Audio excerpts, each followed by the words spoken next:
Saya akan berkhotbah dengan tajuk God is good. God is good, amen. Ya, haleluya. Mari kita berdoa. Tuhan, kami bersyukur untuk pagi ini kerana kami dapat bertemu dan berkumpul di hadiran-Mu. Engkau adalah Tuhan yang baik. Ajar kami pagi ini untuk menerima bahagian firman-Mu, Tuhan. Berikan kami revelation yang baru, revelation yang fresh, revelation yang segar daripada bahagian firman-Mu, Tuhan. Kami serahkan diri kami ke tangan-Mu, di dalam nama Yesus Kristus kami berdoa.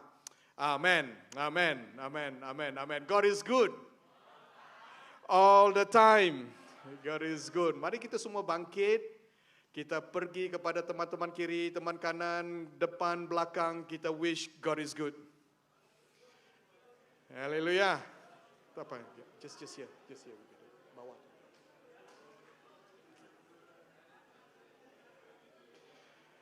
God is good, ya. Beri high five. Yes, berikan senyuman yang termanis. Haleluya.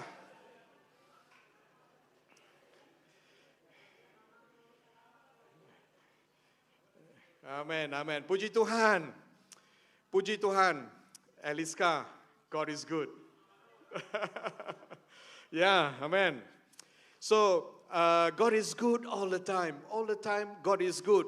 Itu adalah satu kenyataan ataupun satu ungkapan yang selalu saya katakan setiap kali sebelum saya memberikan khotbah. Seolah-olah kadang-kadang kita melakukan ini sebagai satu klise, kan? Yang selalu kita katakan. Tetapi boleh saya katakan ataupun boleh saya tanyakan satu soalan ataupun beberapa soalan.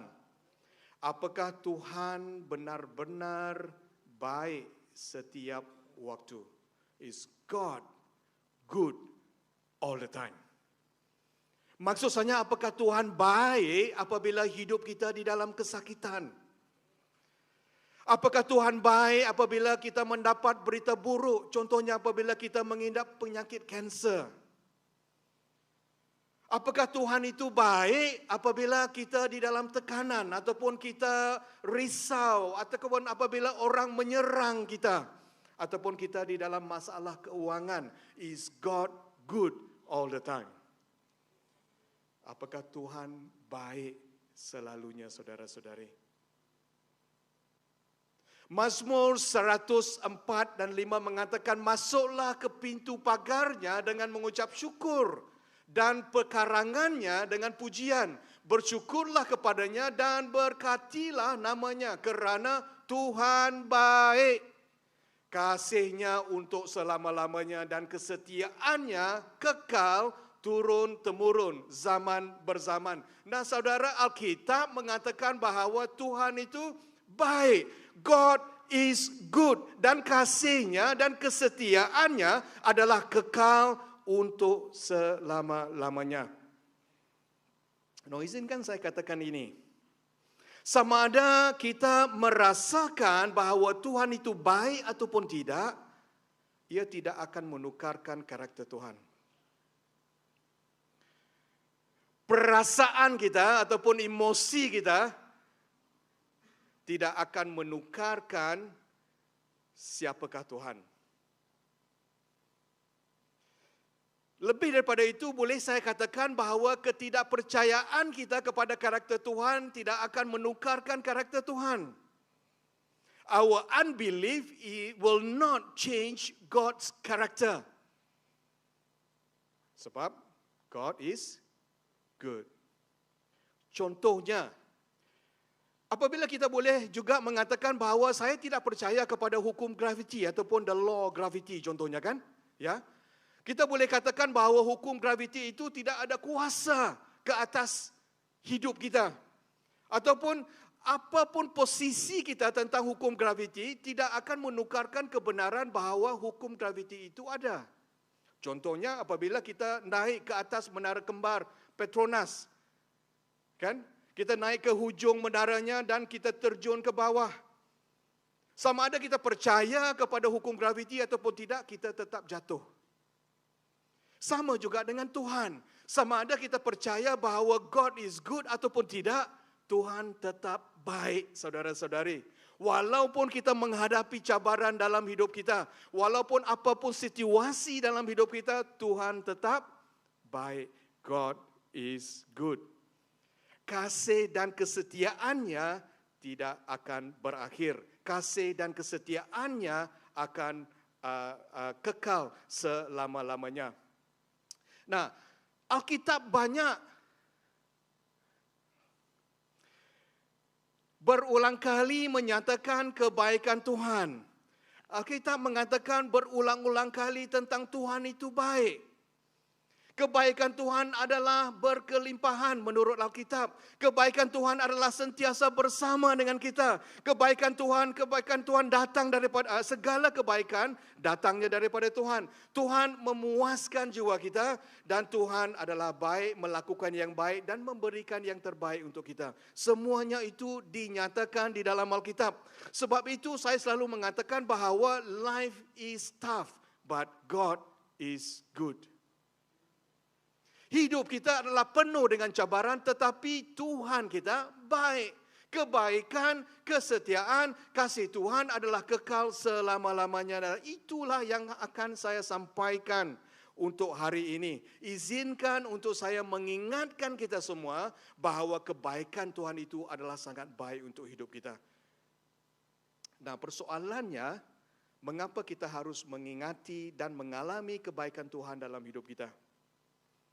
Nah, ada 3 sebab yang boleh saya sampaikan. Banyak sebab, tapi mungkin untuk hari ini cuma 3 sebab. Sebab yang pertama, mengapa harus kita mengingati kebaikan Tuhan dalam hidup kita ialah kita akan memberikan kemuliaan kepada Tuhan. Jikalau kita mengingati kebaikan Tuhan, kalau kita mengingati betapa baiknya Tuhan dalam hidup kita, kita akan belajar memberikan kemuliaan kepada Tuhan, kita akan merendahkan diri kita kepada Tuhan, kita akan katakan semua yang kita ada dalam hidup kita itu adalah daripada Tuhan. Kita tidak akan claim kredit, kita akan tidak menjadi seorang yang angkuh. Kerana mengatakan kejayaan pelayanan saya itu adalah kerana saya. Kejayaan bisnes saya adalah kerana kepandaian saya. Kejayaan keputusan baik dalam ijazah saya adalah kerana kebijaksanaan saya dan sebagainya. Kita tidak akan tuntut segala yang baik. Malah segala yang baik semuanya itu datang daripada Tuhan. Amin. God is good. Beritahu teman kiri, teman kanan. God is good. Amin. Nah, Lukas 12, 13 sampai 21 ada menyatakan tentang ibarat seorang kaya yang bodoh. Dia mengatakan seorang kaya yang bodoh yang mempunyai tanah dan mengeluarkan hasil yang begitu banyak. Di dalam zaman moden ini mungkin dia akan menjadi seperti seorang jutawan yang mempunyai duit yang berbilion-bilion. Dia akan sangat bangga dengan kejayaannya dan pada satu ketika dia mengatakan dia tidak ada satu tempat yang sesuai untuk menyimpan segala hasilnya. Dia bangga, dia angkuh, dia ingin merobohkan apa yang dia ada dan membangunkan yang baru untuk menyimpan segala hartanya. Bertahun-tahunnya dia suka makan, minum dan bersukaria. Dia menuntut kejayaannya dengan mengatakan segala kejayaan yang saya ada itu adalah kerana kebolehan saya sendiri. Dia angkuh di hadapan Tuhan. Dia tidak merendahkan dirinya di hadapan Tuhan. Dia memberikan kemuliaan, tidak memberikan kemuliaan kepada Tuhan. Dan Tuhan mengatakan apa? Tuhan mengatakan bahawa dia bodoh. Malam itu juga dia akan mati. Dan harta benda yang dikumpulkan akan diberikan kepada yang lain. Nah, apabila kita tidak mengingati kebaikan Tuhan, kita tidak akan memberikan kemuliaan kepada Tuhan. Kita akan menjadi seorang yang angkuh. Nah, by the way, keangkuhan adalah satu dosa yang sangat serius, kan? Sangat serius. Beritahu teman kiri, teman kanan, keangkuhan itu sangat serius. Pride. Yes, serius. Nah, keangkuhan ataupun pride adalah sebab mengapa iblis ditendang keluar daripada hadirat Tuhan. Do you realize that? Kan? Keangkuhan adalah sebab mengapa iblis dikeluar daripada hadirat Tuhan. Sebab itu di dalam Amsal 16:18 mengatakan keangkuhan mendahului kehancuran dan hati yang sombong mendahului kejahatan. Apabila kita berhenti bersyukur, apabila kita berhenti mengingat kebaikan Tuhan, kita akan menghadapi masalah. Di dalam Kisah Para Rasul pun ada cerita tentang keangkuhan Herodes. Dan di sini kita dapat lihat pada satu hari yang telah ditetapkan, Raja Herodes mengenakan pakaian kebesaran raja. Dia duduk di atas dan di atas singgasana, lalu berkata, rakyat berkata kepadanya, mereka berseru, ia bersuara seorang Tuhan, bukan manusia. Pada saat itu malaikat Tuhan memukul Raja Herodes dan tidak menghormati Allah. Raja Herodes pun mati dimakan ulat. Dan sini kita dapat lihat bahawa Raja Herodes yang dipuji oleh rakyat-rakyatnya mengatakan bahawa suaranya adalah seperti suara Tuhan. Wow. Now, apa yang Herodes lakukan? Herodes menerima pujian tersebut. Dia tidak menghormati Tuhan. Dia tidak merendahkan diri di hadapan Tuhan. Dia tidak memberikan kemuliaan kepada Tuhan. Dia tidak memberikan penghormatan kepada Tuhan. Dia menerima segala pujian tersebut mengatakan, yes, my voice is like the voice of God. Nah, kita lihat di sini saudara. Tuhan tidak mengambil nyawa Herodes bukan kerana dia tidak bermoral. Bukan kerana dia tidak tamak. Bukan kerana dia menipu orang lain. Bukan kerana dia membunuh atau berzina pun. Tuhan mengambil nyawanya kerana dia angkuh. Keangkuhan adalah satu yang sangat serius di mata Tuhan. Sebab itu apabila kita mengingati kebaikan Tuhan dalam kehidupan kita, kita akan mengatakan, Lord, kita memberikan kemuliaan kepada Tuhan. Kita akan belajar untuk merendahkan diri kita. Kita akan belajar untuk memberikan segala yang baik kepada Tuhan. Kita merendahkan diri kita, kita memuliakan nama Tuhan. Semua yang baik datangnya daripada Tuhan. Amen. Setiap apa yang ada di dunia ini datangnya daripada Tuhan. Tuhan yang memberikan kita nafas. Tuhan yang memberikan kita degupan di dalam jantung kita. Tuhan yang memberikan kita kebolehan. Kebolehan untuk melakukan pelayanan. Kebolehan untuk memperolehi kekayaan. Kebolehan untuk mendapat ijazah contohnya. Ataupun kebolehan untuk menjadi seorang pembantu rumah pun. Peluang untuk bekerja, mendengar, merasa, melihat dan berfikir dan sebagainya. Tuhan adalah sumber segala sesuatu. Tuhan adalah sumber segala sesuatu yang baik di dalam hidup kita. Dan apabila kita mendengar, apabila kita mengingati bahawa Tuhan adalah baik, kita akan belajar untuk memberikan kemuliaan kepada Tuhan. Itu penting saudara. Segala yang baik datangnya daripada Tuhan. Sebab itu di dalam Yakobus 1:17 mengatakan segala pemberian yang baik dan sempurna diturunkan dari surga oleh Bapa, sumber segala cahaya. Dia tidak akan berubah dan tidak seperti bayangan yang berubah-ubah bentuknya. Segala pemberian yang baik dan sempurna datangnya daripada Tuhan. Amin.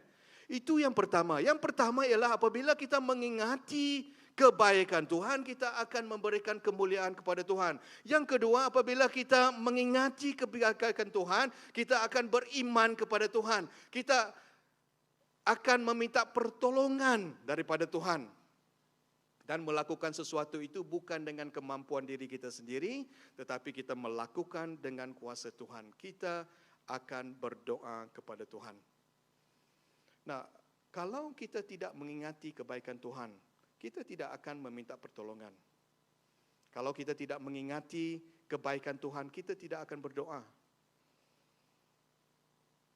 Bahkan, kalau boleh saya katakan bahawa Tuhan sangat-sangat inginkan untuk kita meminta pertolongan daripadanya. Tuhan menanti-nantikan kita sebagai anaknya untuk meminta bantuan. Tuhan mahu membantu kita. Tuhan mahu menolong kita saudara-saudari. Kerana karakternya Tuhan adalah Tuhan yang baik. Di dalam perjanjian baru, banyak dinyatakan tentang ask. Terutama sekali di dalam Matius 7 dan 8 mengatakan bahawa ask ataupun ask, ask, S, seek, dan K, knock. Ask and it shall be given, seek and you will find, knock, the door will be open. Mintalah dan kamu akan menerimanya. Carilah dan kamu akan mendapatnya. Ketuklah pintu dan pintu akan dibuka untuk kamu. Kalau kita tidak meminta, kita tidak akan dapat. You have not because you ask not. Sebab itu adalah penting untuk kita meminta. Berulang-ulang kali Tuhan mahu kita peduli, mengingatkan kita bahawa Tuhan peduli kepada semua perkara. Kebanyakan daripada kita menyatakan, ya Tuhan hanya pedulikan kepada perkara-perkara yang besar. Tetapi Tuhan juga peduli kepada perkara-perkara yang kecil. Tidak kira sama ada perkara itu kecil ataupun perkara itu besar, Tuhan peduli. Dan jikalau kita mengingatkan akan kebaikan Tuhan dalam kehidupan kita, kita akan mempunyai doa yang luar biasa. Kalau kita lupa tentang kebaikan Tuhan, kita akan mempunyai doa yang biasa-biasa saja. Tetapi kalau kita bergantung kepada Tuhan, kalau kita mengingatkan tentang kebaikan Tuhan dalam hidup kita, doa kita akan menjadi lebih kuat, doa kita akan menjadi lebih efektif, doa kita akan mengharapkan mujizat, doa kita akan mengharapkan sesuatu yang luar biasa yang boleh Tuhan lakukan dalam hidup kita. Hari ini Tuhan, hari ini saudara-saudari, Tuhan mau mengingatkan kita, mari kita ingat akan kebaikan Tuhan. Apakah masalah yang sedang kita hadapi dalam hidup kita, di dalam masalah kita, di dalam keluarga kita, di dalam pembelajaran kita, di dalam masalah keuangan kita pun. Tuhan itu baik. Kalau Tuhan itu baik, kita akan berdoa. Kita akan meminta pertolongan. Dan kita akan tahu bahawa Tuhan akan melakukan sesuatu. Nah, seperti seorang bayi, boleh saya katakan, seperti lingkaran kepercayaan yang saya katakan di sini. Nah, lingkaran kepercayaan seorang bayi bermula dengan beberapa langkah. Langkah yang pertama ialah seorang kecil, anak kecil kan. Kepada kita sebagai ibu bapa kita tahu. Sebagai seorang anak dia menginginkan sesuatu. Contohnya dia ingin naik ke atas contohnya. Ataupun dia mau bergerak dari satu tempat ke satu tempat. Itu dia mempunyai satu keinginan. Itu step yang pertama. Dan step yang kedua pula, dia anak kecil itu mengekspresikan keperluannya. Mungkin dia menangis. Mungkin dia berteriak. Mungkin dia mengatakan sesuatu walaupun dengan perkataan yang tidak dapat kita faham, tetapi dia memulakan teriakan ataupun tangisan, mungkin kerana dia lapar, mungkin kerana dia dahaga, mungkin kerana pampersnya basah ataupun penuh dengan berak dan sebagainya. Tapi yang ketiga, apabila ibu bapa memenuhi keperluan tersebut, itulah masanya anak tersebut mula belajar. Now, bapa melakukan apa yang dia minta. Ada kalanya bapa juga melakukan sesuatu yang tidak diingini. Contohnya kalau anak tersebut meminta satu pisau yang tajam, ibu bapa tidak akan memberikannya dan ibu bapa akan memberikannya yang lain yang lebih baik untuk dirinya kan, ya. Dan anak itu dalam langkah keempat, apabila berulang-ulang dilakukan, anak itu belajar. Apabila anak tersebut meminta sesuatu, ibu bapa melakukan sesuatu dan lepas daripada itu dia belajar bahawa segala putaran dan lingkaran ini ialah untuk memberikan kepercayaan kepada ibu bapanya. Dia belajar memberikan kepercayaan kepada ibu bapanya. Dia belajar beriman kepada ibu bapanya. Sama dengan kita saudara-saudari, Tuhan mahu kita meminta. Ada masanya Tuhan mengatakan tunggu. Ada masanya Tuhan akan memberitakan dengan serta-merta. Ada masanya sesuatu yang kita minta itu bukan sesuai untuk diri kita. Tetapi kita belajar dalam proses permintaan ini. Lingkaran kepercayaan seorang bayi ini sama dengan kita. Dan kita harus mengulangi proses lingkaran ini untuk kita bertumbuh di dalam Tuhan. Nah, kalau kita tidak berdoa, kalau kita tidak mengekspresikan keperluan kita, kita tidak akan bertumbuh di dalam iman kita. Kalau kita mau belajar bertumbuh di dalam iman, kita harus belajar melalui lingkaran kepercayaan bayi ini. Setiap kali kita meminta, Tuhan akan memberikan kepada kita. Amin. Nah, di dalam Alkitab banyak dinyatakan tentang pelajaran lingkaran kepercayaan bayi ini. Contohnya Deborah beriman kepada Tuhan yang baik dalam dia memimpin umat Israel pada ketika itu. Zakaria dan Elizabeth beriman kepada Tuhan dalam keinginan mereka mendapat anak. Contohnya, Yesaya mempercayai Tuhan ketika dia menerima berita buruk. Ataupun Musa beriman pada Tuhan apabila tidak ada jalan keluar. Sadrak, Meshach dan Abednego meletakkan kepercayaan mereka apabila mereka dicampakkan ke dalam furnace ataupun dapur api yang menyala-nyala. Esther beriman kepada Tuhan walaupun dia takut. Nah, walau apapun situasi kita, saudara-saudari, God is good. Amen.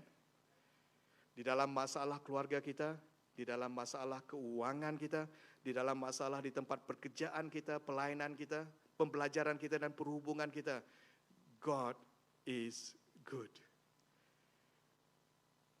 Iman kita akan diteguhkan apabila kita mengingati tentang kebaikan Tuhan. Kita tidak akan takut, kita tidak akan goyah. Tuhan akan memberikan kita kemampuan, Tuhan akan memberikan kita kebolehan, Tuhan akan memberikan kita kebijaksanaan untuk menyelesaikan masalah yang kita ada. God works for the good of those who love Him. Allah bekerja untuk kebaikan orang yang mengasihinya, yang dipanggil menurut rancangannya. Amin. God is good. Amin. Beritahu teman kiri, teman kanan, God is good.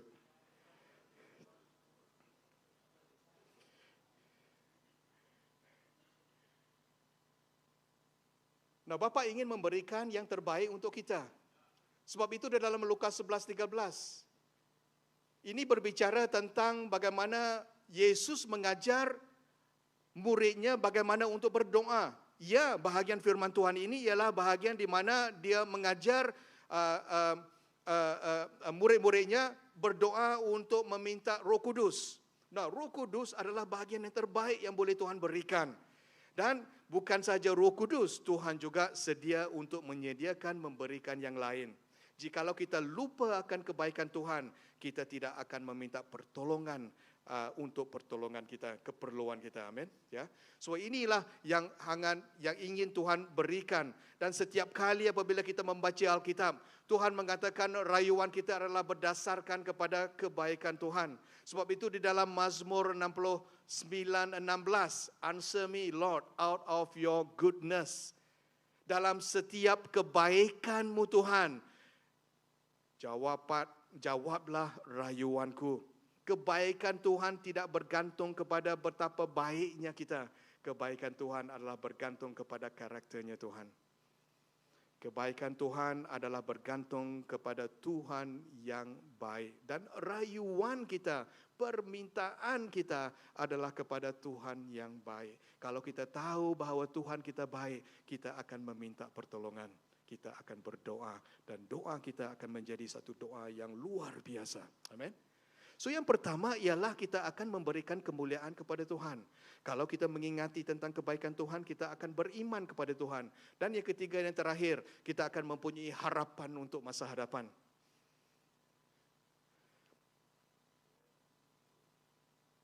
Hope. Kalau kita tidak mengingati kebaikan Tuhan, kita akan menjadi seorang yang pesimistik. Seorang yang pesimis. Kerana orang yang tidak mempunyai harapan adalah orang yang tidak bergantung kepada kebaikan Tuhan. Sebab itu di dalam Mazmur 27 ada kaitannya di antara harapan dan kebaikan Tuhan. We are hopeful people. Kita adalah orang yang penuh dengan harapan. Mazmur 27:13-15 mengatakan, tentukah aku putus asa, melainkan aku percaya bahawa aku akan melihat kebaikan Tuhan di tanah orang yang hidup. Nantikanlah Tuhan, tabahkan dirimu, teguhkan hatimu. Ya, nantikanlah Tuhan. Maksudnya di sini kita orang yang mengenal bahwa Tuhan itu baik, kita mempunyai harapan untuk masa hadapan. Dia mengatakan di sini bahwa nantikanlah kepada Tuhan supaya kita tabahkan diri kita, supaya kita teguhkan hati kita, supaya kita tidak perlu terburu-buru untuk Tuhan melakukan yang terbaik dalam hidup kita. Amin. Apabila Tuhan baik, kalau kita tahu bahwa Tuhan itu baik, kita mempunyai harapan yang luar biasa. Tidak ada orang lain yang mempunyai harapan seperti kita. Kerana kita tahu God is good. Amen. Amen. Nah, ada situasinya apabila kita menghadapi cabaran contohnya. Apabila kita berdoa, kita menanti-nantikan penyelesaiannya. But God is good. Kita menunggu harapan. Ada kalanya pula, contohnya kalau kita mau membeli motosikal contohnya kan. Kadang-kadang kita tidak memberikan peluang untuk Tuhan untuk memberikan kita kemampuan untuk menyimpan, untuk membelinya. Kita dengan cepat-cepat mengambil loan dan masuk ke dalam hutang. Sometimes instant gratification is not the best answer. In fact, most of the time, instant gratification bukanlah penyelesaiannya. Ada pula kadang-kadang kalau kita mahu sesuatu, kita gunakan kad kredit kita contohnya kan. Kita membeli dengan wang yang kita tidak ada. Untuk impress orang yang kita tidak suka.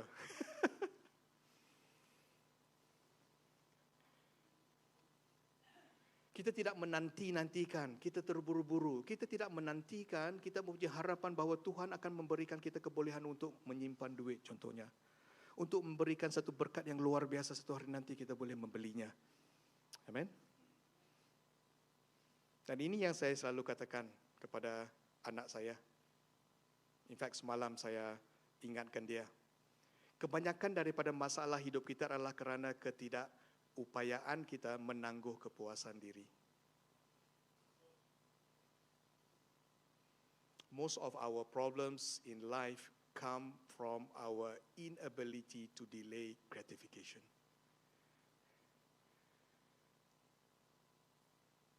Kita selalu terburu-buru. Kita selalu mau sesuatu yang instant noodle.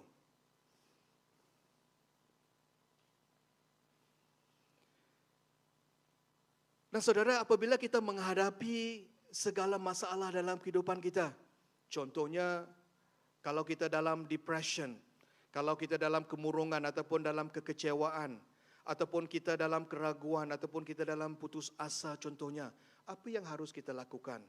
Boleh saya cadangkan, yang pertama yang harus kita lakukan ialah kita fokus kepada semua yang baik yang telah Tuhan lakukan dalam kehidupan kita. Kita fokuskan perhatian kita daripada masalah kita, kita fokuskan perhatian kepada Tuhan yang baik. Kerana one day, satu hari nanti, Tuhan akan menyelesaikan masalah yang kita hadapi. Hari ini saudara-saudari, saya tidak tahu apakah masalah kita dalam hidup kita. Mungkin ada di antara kita yang menghadapi satu masalah yang sangat sesat, sangat kuat, sangat susah dalam hidup kita. Tetapi kalau kita adalah seorang yang mengenali tentang kebaikan Tuhan, kita menjadi seorang yang penuh dengan harapan. Dan apabila kita menjadi seorang yang penuh harapan, kita tahu bahawa Tuhan akan menyertai kita. Dan kita tidak akan goyang, kita tidak akan goyah, kita tidak akan takut. Kerana Tuhan akan menyelesaikan masalah kita satu hari nanti. Amin. Harapan adalah menantikan kebaikan Tuhan. Amen. Because hope, tidak ada munasabah yang lain. Kalau kita adalah seorang yang hopeful, kalau kita adalah seorang yang penuh dengan harapan, kita akan menantikan kebaikan Tuhan. God is good. Amen. Sebab itu dalam Yeremia yang selalu kita baca, mengatakan bahawa rancangan Tuhan adalah baik. Kita tahu tentang Yeremia 29:11. Mengatakan bahawa Tuhan tahu rancangan-rancangan yang kubuat bagimu. Demikianlah firman Tuhan. Iaitu rancangan kesejahteraan, bukan malapetaka, untuk mengurniakan kepada kamu masa depan dan harapan yang baik. Tuhan mempunyai rancangan kita yang baik untuk kita. Sebab itu kita adalah orang yang penuh dengan harapan. Ada kalanya kamu akan mengatakan, Elder An, saya tidak mempunyai rancangan yang baik. Ataupun ada juga orang mengatakan mereka tidak mempunyai rancangan yang baik dalam hidupnya. Itu adalah kerana mereka mengikut rancangan diri sendiri.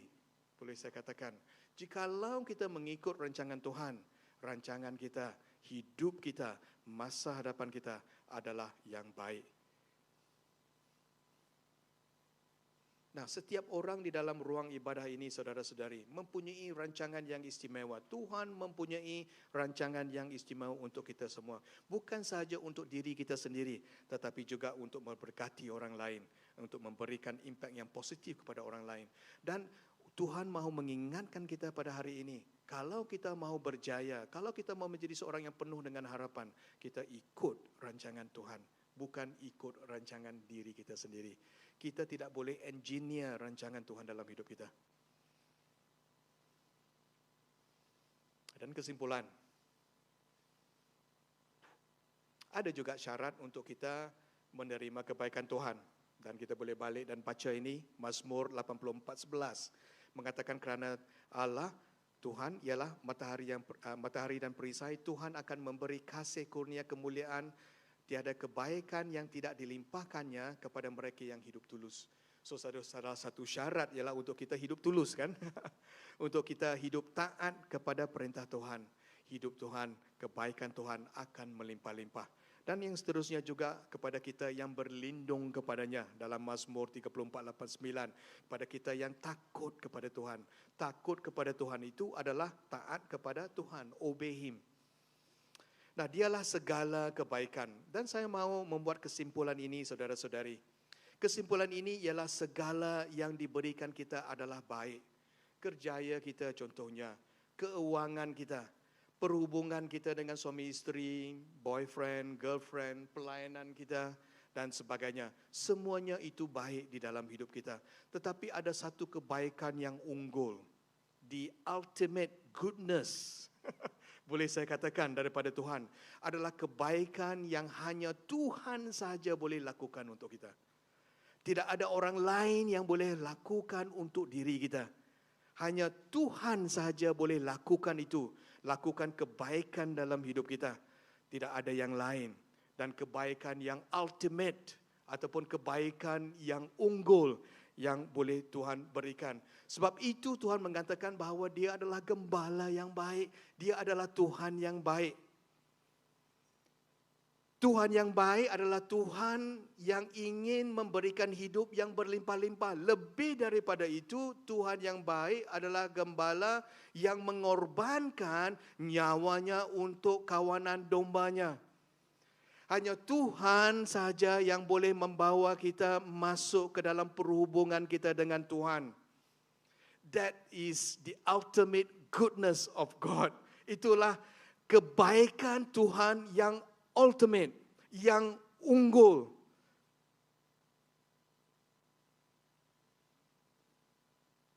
Kebaikan Tuhan yang unggul dinubuatkan di dalam buku Yesaya tentang ukiran Tuhan di telapak tangannya.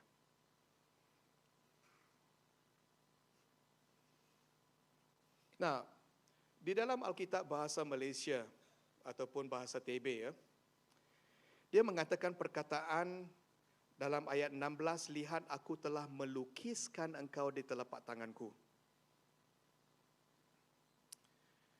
Tetapi dalam bahasa Inggeris ataupun di dalam bahasa aslinya Hakak, I have engraved you in the palms of my hand. Engrave bermaksud ukir. Tuhan telah mengukir kita di telapak tangannya. Itulah kebaikan yang ultimate. Ataupun engrave bermakna chisel. Chisel bermakna pahat. Tangan Yesus dipahat untuk kita. Diukir. Dan kita tahu bahawa pengorbanan Yesus yang terbesar ialah pengorbanannya di atas salib untuk kita. That is the ultimate goodness untuk kita. Amen.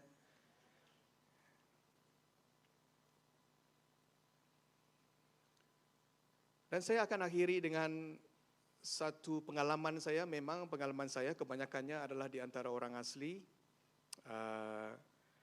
Dan apabila saya bersama dengan Batin Ahang, in fact pengalaman saya dengan Batin Ahang dengan Pastor Munga Semayong adalah sama. Kedua-duanya adalah dalam kehidupan mereka yang terakhir. Mereka dalam perjalanan bertemu dengan Tuhan di syurga. Dan di atas katil ataupun di atas kerusi, mereka selalu mengatakan bahawa Tuhan itu baik. Setiap kali Pastor Munga, apabila dia menghadapi cabaran, dia akan mengatakan God is good. Apabila dia mendapat kereta yang baru, dia mengatakan God is good. Apabila dia mendapat pelayanan yang baru, God is good. Apabila dia dimarah penduduk kampung, God is good.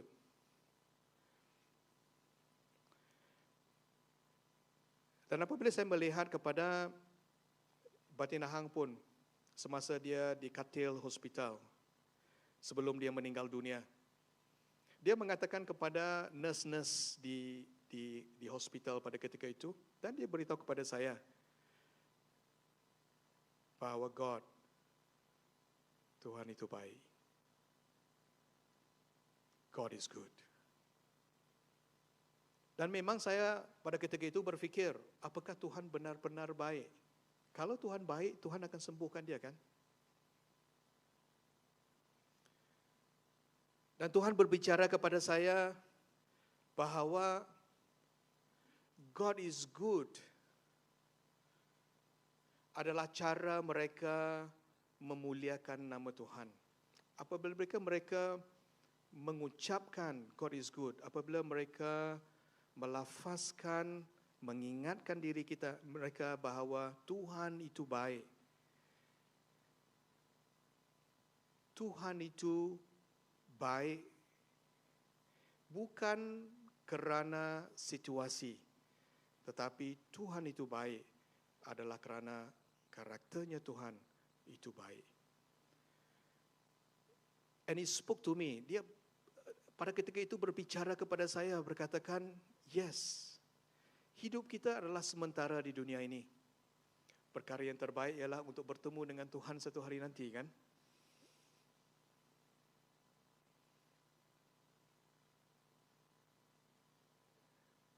Dan mereka mengatakan bahawa God is good walaupun di atas katil kematian mereka.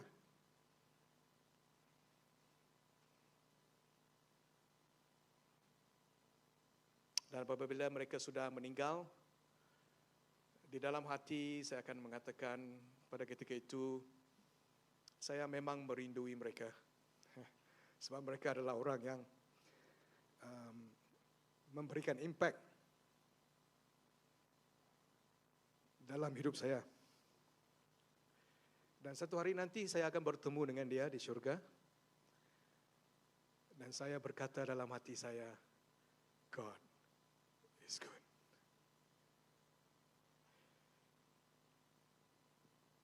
Inilah betapa besarnya Tuhan, kan, untuk kita semua. Hari ini Tuhan mau mengingatkan kita bahawa God is good. Eliska, God is good. Tidak kira di mana kita berada, God is good. Dalam hari-hari yang penuh dengan cabaran ini, kita ingat tentang God is good. Kalau saya meninggal pun satu hari nanti, saya akan katakan God is good. Ingatlah kata-kata eldermu bahwa God is good. Amin. Amin. Amin. Beri tepukan kepada Tuhan.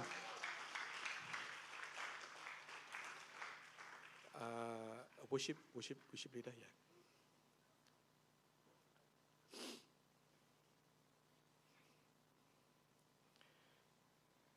Kita nyanyikan lagu yang terakhir itu, yang ketiga. Mari kita berdiri, saudara.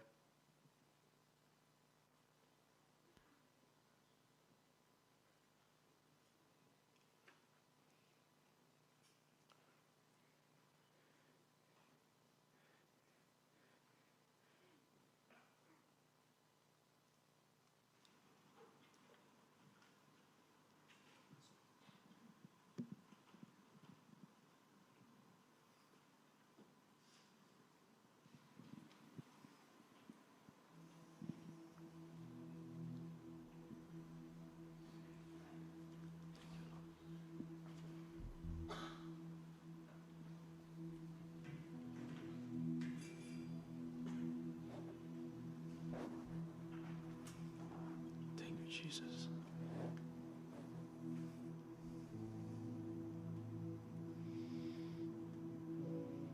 Ya Tuhan, kami berdiri di hadapan-Mu Tuhan pada pagi ini.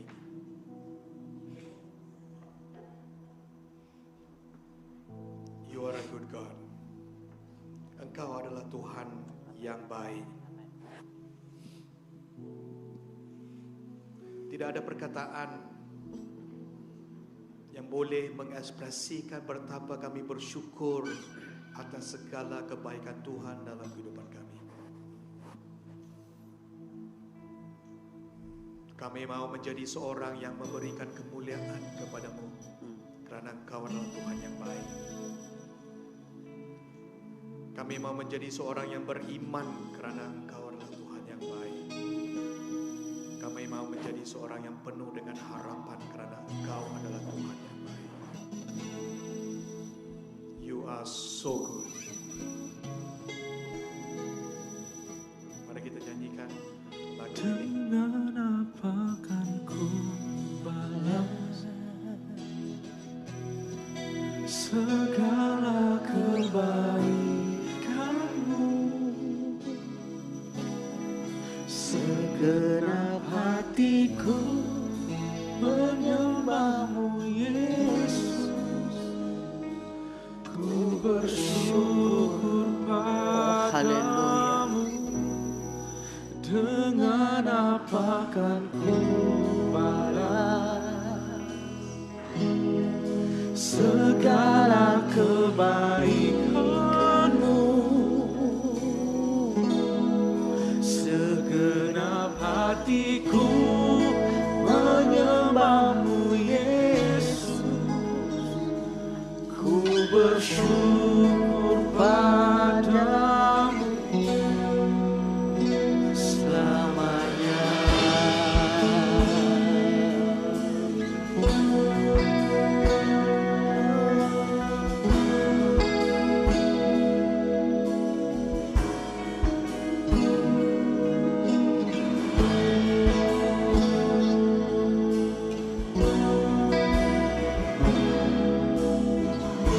Katakan Kau Allah yang setia.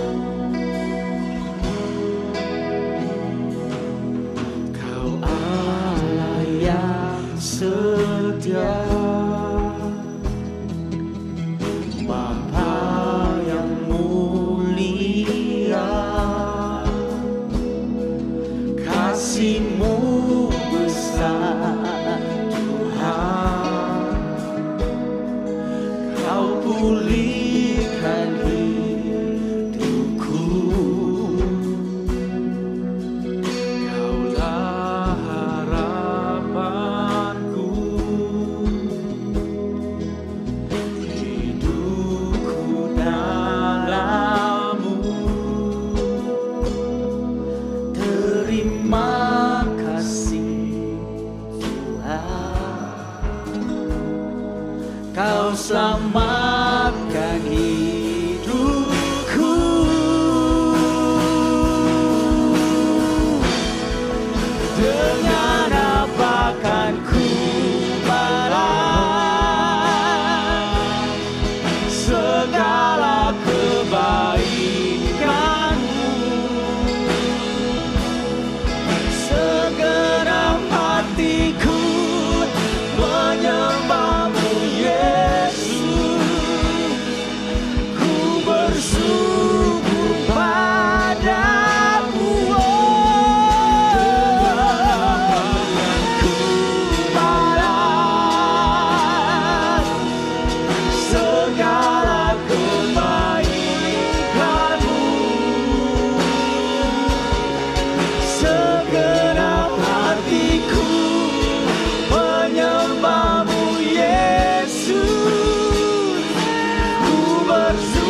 Kami tidak layak menerima segala kebaikan-Mu Tuhan.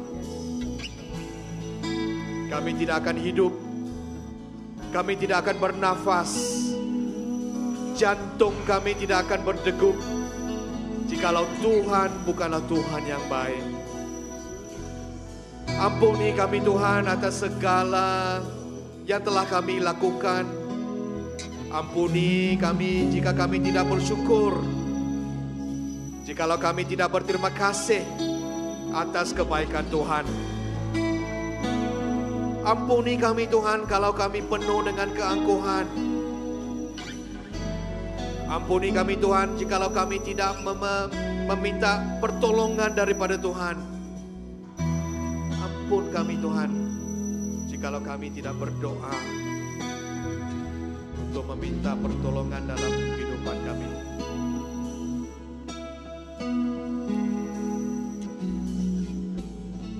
Ajar kami Tuhan. Ajar kami memahami, ajar kami mengingati, ajar kami mengalami kebaikan Tuhan dalam kehidupan kami. Jemaat Tuhan,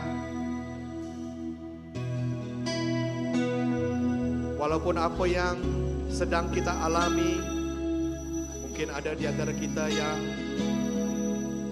menghadapi sakit penyakit. Mungkin ada di antara kita yang mempunyai masalah konflik di dalam perhubungan kita. Ada juga di antara kita yang mempunyai masalah di tempat pekerjaan kita.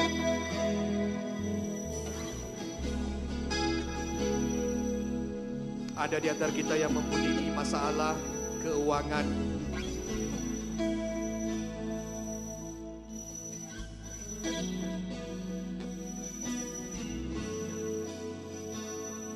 Ada yang mempunyai sakit di tulang belakang.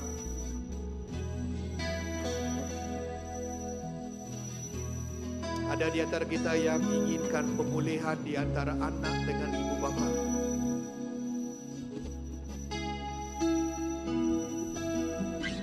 Tuhan mau mengingatkan kita bahwa Tuhan adalah Tuhan yang baik. Tuhan akan memberikan kita jalan keluar. Tuhan akan memberikan kita kebolehan, kebijaksanaan untuk menyelesaikan masalah yang kita hadapi. Tuhan akan melakukan mukjizat di dalam kehidupan kita. Tahun ini Tuhan mau mengingatkan kita bahwa tahun ini adalah tahun dan musim yang baru untuk kita semua. Tuhan mau kita menjalani hidup kita dengan penuh dengan harapan. Lebih daripada itu, Tuhan mau kita hidup dengan penuh beriman kepada Tuhan kita yang baik.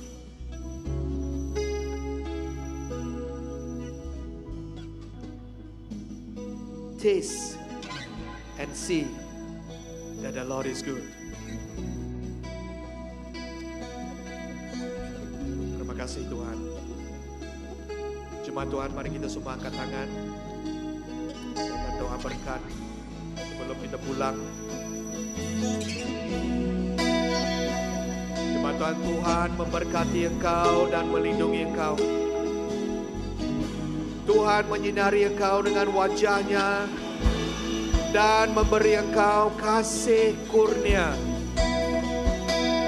Tuhan menghadapkan wajah-Nya kepadamu dan memberi engkau damai sejahtera.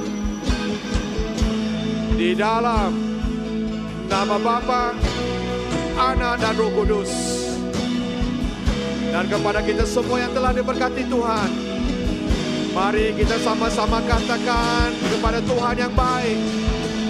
Amin. Amin. Amin. Amin. Amin. Amin. Amin. Amen.